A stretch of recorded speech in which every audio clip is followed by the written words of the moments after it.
Welcome to The Last Word. He's Chris Popes. I'm David Jenkins, and Chris, football season, we're into it now. We're 3 weeks in, and I think we've learned a lot about a lot of teams and a lot of unanswered questions for some other teams. But I think we've seen who the top teams in the area are going to be, and we talked a little bit about them last time.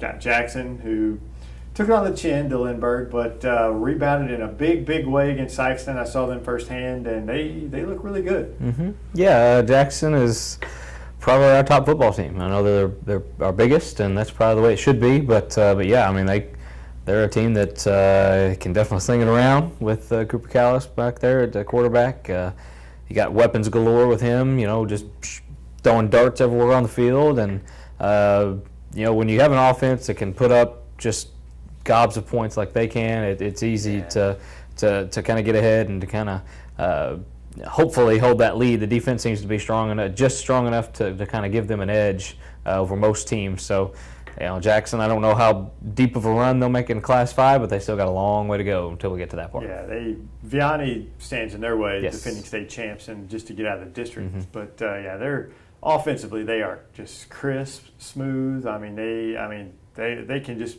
take 3 steps and be wide open, and it's fun to watch. Defensively, they don't. I mean, it's kind of tough. Saxon's not real strong offensively, but Jackson just didn't look real strong defensively. I mean, they're like you said, they're just good enough. You can score points on them. A team that has a good offense. You look at Class 5, you look at Poplar Bluff's in there, and they're 3-0. But again, they have the weakest schedule of any Class 5 team out there. They're going to be, they're going to have a good record, but we'll see what they get once they get into the SEMO North schedule. But which starts this week. It does finally. Cape Central. Speaking of some SEMO North teams, Cape Central, they with 19 seconds left, they're down and getting the ball, and hey, we're going to win it. 40-35 over Farmington, an exciting football game. They always seem to play exciting football games with Farmington, but Cape Central looks to be really good this year. They have some speed, have some playmakers, and that's half of it right there. They always have those. They always have, seems like, the personnel to be able to put together a pretty good football team. It's just putting it all together. That's always been the thing, is getting everybody playing the same and understanding their roles and just putting it all and going forward. And early on, it seems like they're doing that, and which has kind of been a stark contrast from a lot of teams where they kind of start slow, and then towards the end of the year they really put it on. But now they really seem to be getting that way. And of course, Coach Arlen Pixley's got to be a big factor in that for them. Yeah, he's got them playing well, and we'll see. They're going to take on Sikeston at Sikeston on Friday night. Now that's a game that is, they've came in with a team that's been well favored. Yes. And Sikeston has won those games, so it's kind of going to see that it's kind of going to tell a little bit about Cape Central. I think to come in there again. I think Cape Central is the favorite. I think they're the one. They have better athletes. They have bigger, more playmakers. But we'll see. We've said that before, and then Sikeston's ended up upsetting, especially at Sikeston a couple years ago. That was a big win 2 years ago.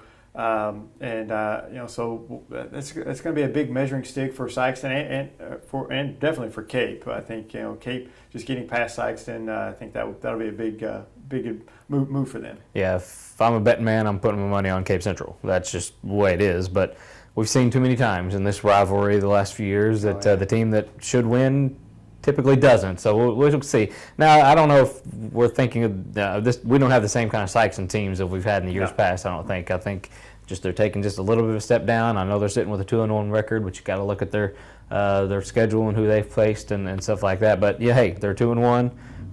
Good for them, and they're hitting the meat of their schedule now with some tough teams in that SEMO North. Yeah, we'll find out how good Saxon is the next few weeks because they're going to have Cape Central, they're going to have Dexter, which is not an easy out. Dexter's going to come ready to play a very good defense. You saw them the other night. Then you're going to have your other, Poplar Bluff. You're going to have your other Farmington.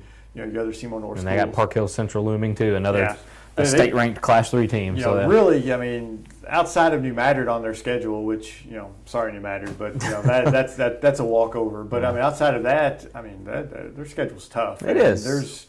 I'm not sure how many of those games they'll be favored in. Maybe 1 or 2, but not every one. This might be the last week they have a winning record. I mean, it could very well possibly end up being they're just looking at maybe one more win on that schedule for them, possibly. And obviously, they can pull out maybe one or two of those, but we'll just see. Yeah, I think I said 5 wins at the beginning of the season. That was kind of what I expected, and it's it's going to be tough to get. I mean, it may be tough to get there. I don't think anybody thought that they were going to beat Jackson. I think people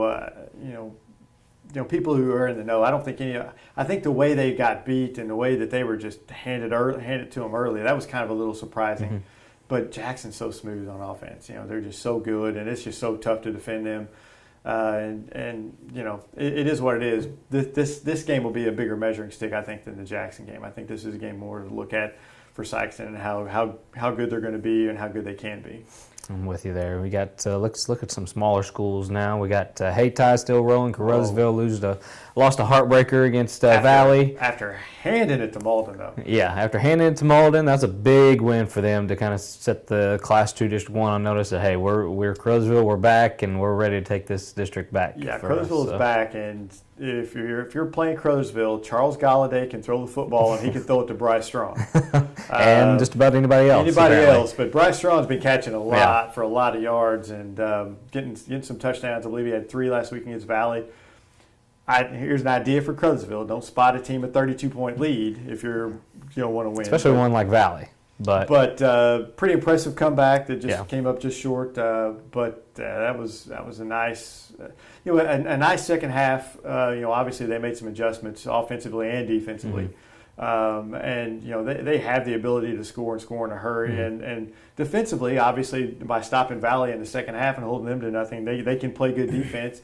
They held Malden to just 7 points. I mean, it's just I was surprised to see there wasn't a lot of turnovers in that. It was just Valley just moving the ball up and down the field. But yeah, Caruthersville looks like they're the real deal, and they're going to be tough to beat in Class 2. And Malden's going to have to improve a lot to get back and knock off Caruthersville.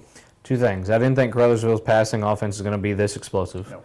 And 2, like you said, I was maybe more impressed than holding Valley off in the second half, keeping them scoreless for 2 quarters than the offense, because we know the offense can get going anytime.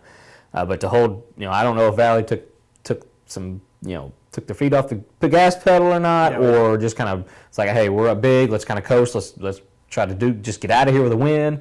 But I don't know what happened, but apparently Caruthersville happened in that second half. I mean, I looked at the play-by-play, and it didn't look like they changed their offense much. Maybe just a little bit early. Kept the starters in. Yeah, kept the starters in. Looked a little bit early, like they were going to, maybe try to run a little bit more, but that didn't last very much longer. I mean, they were throwing the ball at the end just like they were at the beginning, and I don't know, but Caruthersville has a good defense. Shutting Malden down, holding them to 7 points with that offensive line.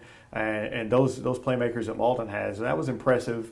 And so, I mean, they're set offensively and defensively. So I think that they're going to be, it's going to be tough to knock them off in Class 2. I know we look ahead and possible district games and who could maybe possibly take off Valley, and that maybe is Hayti this year.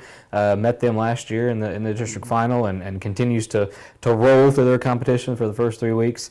They play Caruthersville towards the end of the season this year, the Battle of the Boot Hill. Yeah. I think next to last game of the year, if I'm not mistaken. Yeah, and Caruthersville seeing the effort that they had against Valley, and then looking ahead at that game, and I know we're looking ahead at 4 or 5 weeks ahead, but when you look at that matchup and you say, well, what can Hayti do if they can kind of stay with Caruthersville? You'd think that, just by looking at the matchups, and I know you probably get in trouble doing this a lot, but just looking at the matchups, if Hayti has a good showing against Caruthersville, why not have a good showing against Valley?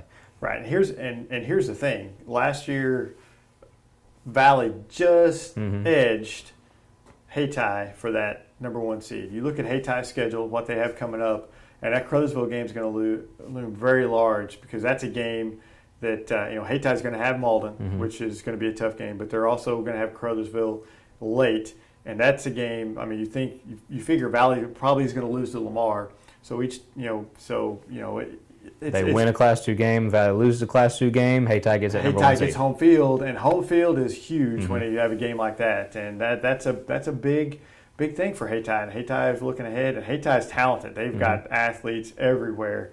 That's a tough out for Valley. So I'll be anxious to see if that happens. But Hayti.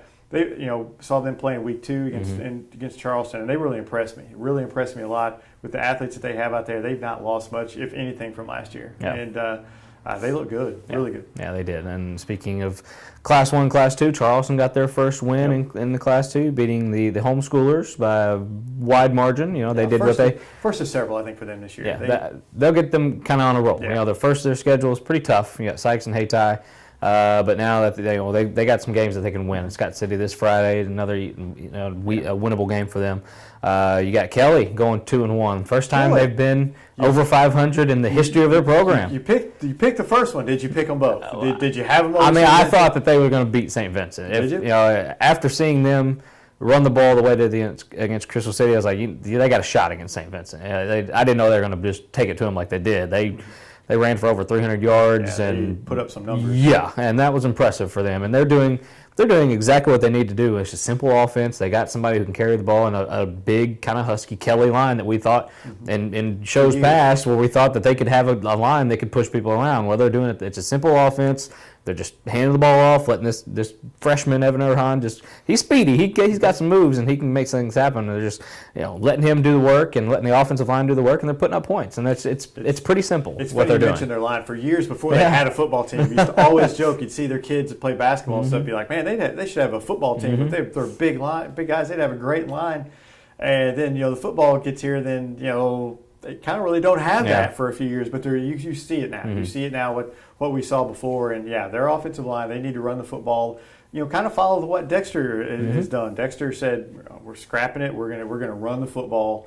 We're not going to worry about throwing 40 times a game. We're going to run the football and utilize what we have to the best of their ability." And it's working for Dexter. It's working for Kelly, and in both those cases, I think it's the right offense for them. And it may not be the flashy offense that some of these schools are running, but sometimes you don't have to run a flashy offense.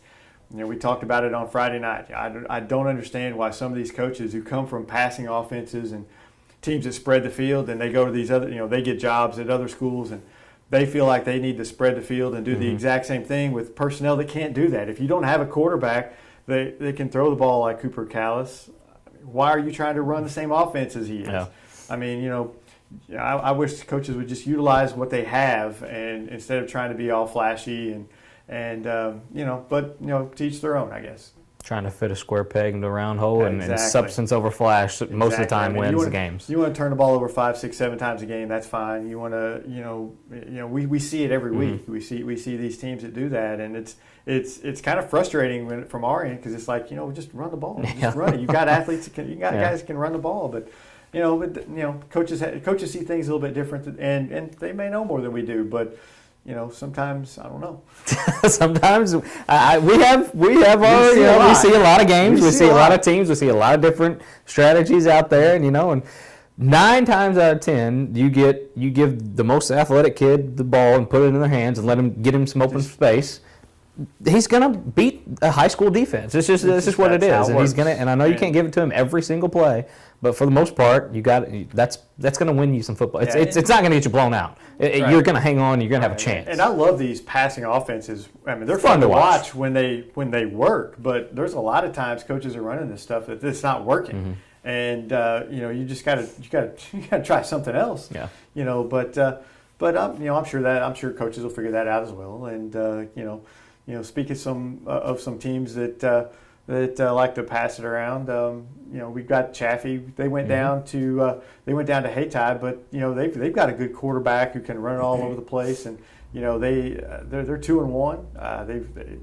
Coach Flanagan's kind of taken what they did last year and kind of built on it, and they look like a team that I'm not going to say can challenge in Class 1, but they're going to be pretty competitive. I think so too, and they'll be kind of right in the middle, I believe, with the Scott Cities and Chaffee, and that'll be a good matchup. That rivalry there that's gonna be this year, that'll be a fun one. But yeah, I mean, Landon Tinkoff, he's probably their most athletic and best player on the team, and he's got the ball and he just does what he can. Put it in his hands and see what he can do. Yeah. And they won. They're 2-1. I mean, Hayti's a tough task, but it is, yeah. But they beat Portersville. Portersville's got they have some playmakers on their team, and that was an exciting game. They won in overtime in week 2, and Chaffee's a team that I think and they have some younger players. I think they're going to be able to build, and Portersville just has to stop somebody. That's It's been their Achilles heel the last couple of years. 2 or 3 years now in a row. They've just given up tons of points and just.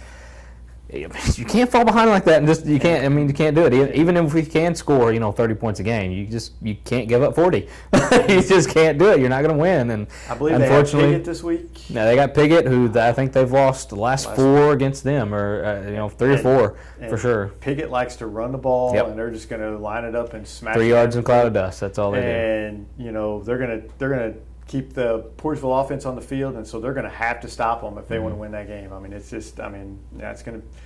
Come on, Coach, get him going. He's trying. I know. He Coach Bullock's a friend of ours. He's trying to get that program going, but we didn't have going to ease up a little bit too. Didn't have the starting quarterback last week because of an ejection of the game previous. So and that hurt. You're going against Malden. Always hurt, and obviously coming up against Malden, one of their best players, probably the best player for their team, was out on gone, and he'll be back this week. Hopefully, they can maybe put some more points on the board and give Piggott a game, but. Not going to if you're giving up that many yards and that many points. That's just where they are at right now, and unfortunately, it's like I said, that's where they're at. But anyway, we got some decent, I think, single conference North rules this week as far as the matchups go. You got Cape and Sikeston, you got Farmington and Poplar Bluff. I think those are the marquee matchups this week. And then towards after this week and into that week, we'll be hitting some more conference games. We'll have some district implication games coming up soon.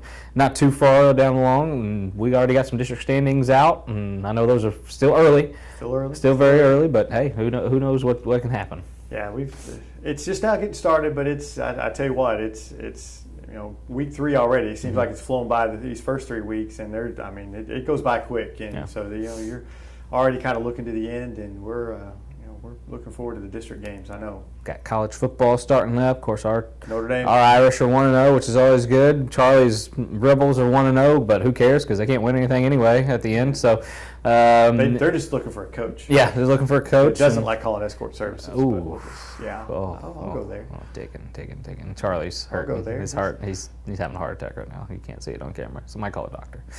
Anyway, we got the NFL coming up, and who cares? Because we don't have a team to root for anyway. So fantasy football players. Fantasy football, and if you don't want to talk fantasy football, because I know you don't care about our fantasy football teams, but we'll talk with you. We'll very talk all day with with fantasy you. Football. Yeah. I'm defending champion in the league, by the way. Yes, he is. So I'll give him that one. Anyway, football, and I'm loving every minute of it. So anyway, we'll have some more next time. We'll see you guys in 2 weeks on The Last Word.